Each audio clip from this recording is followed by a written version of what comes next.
হ্যাঁ সেটাই তখন আমরা ডিপ থেকে রিমুভ করে ফেলবো, ডিপের উপর রাখবো না, তাহলে কিন্তু আপনার সস দিতে হয়ে যাবে। সসটা অনেক ট্রিকি একটা জিনিস, এটা আমার হয় নাই। এটা যদি এখন আমি সস এগুলো সব দিয়ে দিই, এটা পিসটা হয়ে যাবে। এটা একটু ট্রিকি জিনিস। হ্যাঁ, মানে কথা চিনি নষ্ট করতে করতে করতে করতে হাত আসবে।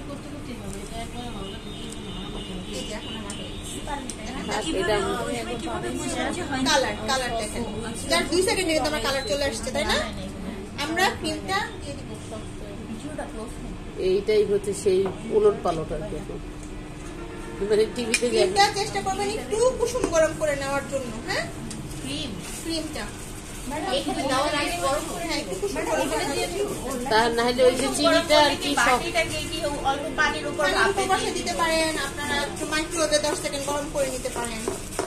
আর কি তাহলে রিক্সি থাকবে যদি আপনারা মানে যে যদি দেখেন যে অতিরিক্ত ঠান্ডা ক্রিম, এটা তো তবু আমার রুম টেম্পারেচারে মোটামুটি আছে, অতিরিক্ত ঠান্ডা ক্রিম ইউজ করলে সসটা ফেটে যায়, ফেটে যাবে, তেল ছেড়ে দেয়। আচ্ছা, আমার চুলা কিন্তু বন্ধ এখন, চুলার যে তাপেই হয়ে যাচ্ছে আমার। হ্যাঁ, বাসায় যদি গ্যাসে চুলায় করি তাহলে তো ওটা তাপ থাকবে না, ওটা একদম লো হিটে করবে, মানে স্থির হয়ে মাথা ঠান্ডা হয়। কালার দেখছেন ঠিক এরকম গোল্ডেন কালার আসবে। এখন দিয়ে দেবো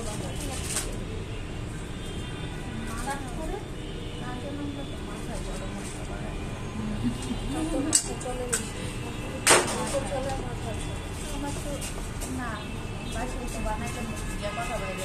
এটার মধ্যে মেনলি দেয় সি সল্ট, ওটার টেস্ট অনেক ভালো আসে, সুন্দর একটা গ্রান বের হচ্ছে। সি সল্টটা আমাদের তো অ্যাভেলেবেল না, তাই না? আমরা জাস্ট নামানোর আগে নরমাল যে সল্টটা আছে এটাই দেবো, তাহলে কি অনেক বেশি মিষ্টি না, মিষ্টিটা ব্যালেন্স করবে। আর সল্টের ক্যারামেলটা খেতে অনেক ভালো লাগে। এটা এভাবে আপনারা বেশি করে করে একদম রুম ঠান্ডা করবেন। রুম টেম্পারেচারে কাচের জারে, অবশ্যই কাচের, প্লাস্টিকটা ঠিক না, কাচের জারে আমরা মিনিমাম 25 থেকে 30 দিন, মানে 1 মাসের মতো স্টোর করতে পারবো নরমাল ফ্রিজে।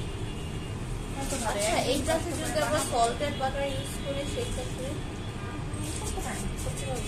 আরামটা করে আরামটা করবো না, তাইলে প্রাণেরটা করবো নাকি আমল আমরা জাস্ট চুলাটা একটু অন করবো, একটু অন করে। আমি কিন্তু হিট ফার্স্টের দিকে একটু বেশি দিয়েছি, যখনই আমার চিনি বার্ন হয়ে গেছে, মানে মেল্ট হয়ে গেছে, তখন হিট কমাই দিচ্ছি। তারপর ক্রিম দেওয়ার সময় চুলা টোটালি অফ ছিল, বাটার দেওয়ার সময় চুলা টোটালি